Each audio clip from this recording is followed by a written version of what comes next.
Magandang umaga mga kabarkada.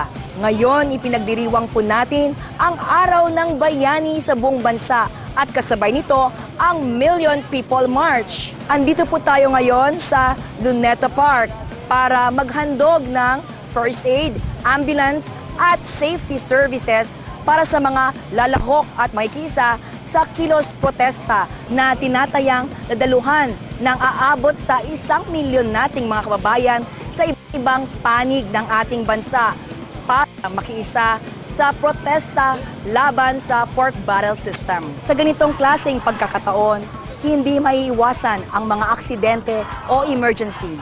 Kaya't kasama ko po ngayong araw ang ating mga masisipag na Red Cross 140 volunteer, gayon din ang mga kawani ng Philippine Red Cross na handang kumilos at tumulong sa anumang hindi kanais-nais na pangyayari.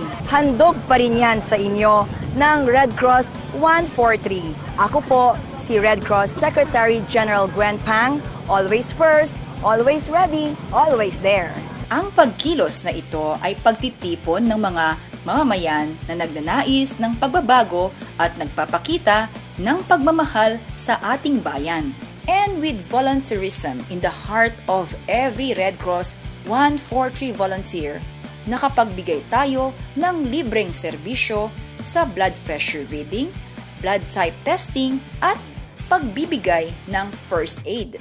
Nakilahok ang iba't ibang Red Cross chapters mula sa NCR para magbigay ng tulong sa mga sumali sa Million People March. Nakaantabay din ang mga ambulance in case of emergencies. Ang Red Cross ay hindi lamang para sa mga sakuna. Tayo ay nakikiisa rin sa mga magandang hangarin para sa ikabubuti ng ating bansa. Kaya't sumali na sa Red Cross 143 at maging volunteer.